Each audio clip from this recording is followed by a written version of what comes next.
พอแล้วก็เชิญที่หมอนอกเดี๋ยวขันหาเพิ่นมาขันหา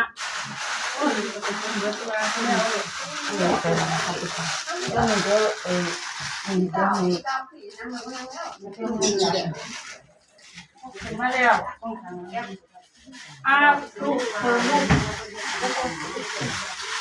ลูกเนี่ยกะสิพากันอันเชิญพอคน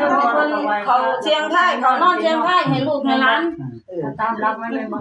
แม่นบ่พอหรือว่าพอเองได้เด้อเพราะว่าท่านนู้นน่ะขึ้นมาปั๊บเพิ่นก็สิพาลูกป้าเต่าไหว้พระนะโมตัสสะสามจบเนาะมันจะนี่ก็สิอัญเชิญให้พ่อนั่นมาทำมาพูดมานอนเชียงไทยให้จังซี่นะพ่อเนาะอัญเชิญกับพ่อมันเด็ดเด้อพ่อมาเลยโอ้ยฟังเอาเด็ดบ่ได้ช่วยลูกช่วยเต้าช่วยลูกช่วยหลานนี่พ่อมาหอดกันนอนทำนอนปิ้งเบิ่งนอนร้องเสียงร้องไห้เบิ่งว่ามันสิค้ำสิคูดหรือว่ามันสิอยู่จังไดมันเอาเด็ดเด้อบ่ไอ้น้องออกมาให้พ่อใหญ่เล่าเก่าอดีตของเราก่อนกันแล้วถึงน้องนี่พวกไปอยู่กัน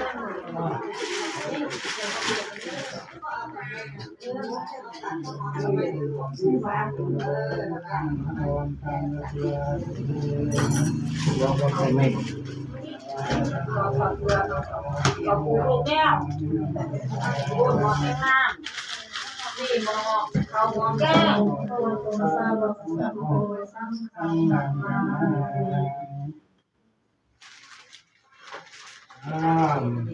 ตามพาลูกเขาโตมากเมื่อยผมเรื่องผมสร้างเลยขอพักนอนชักข้าวก่อนเด้อมาเลยขน้อยตามสบายเนาะไอ้ผู้ใดนั่งกินไก่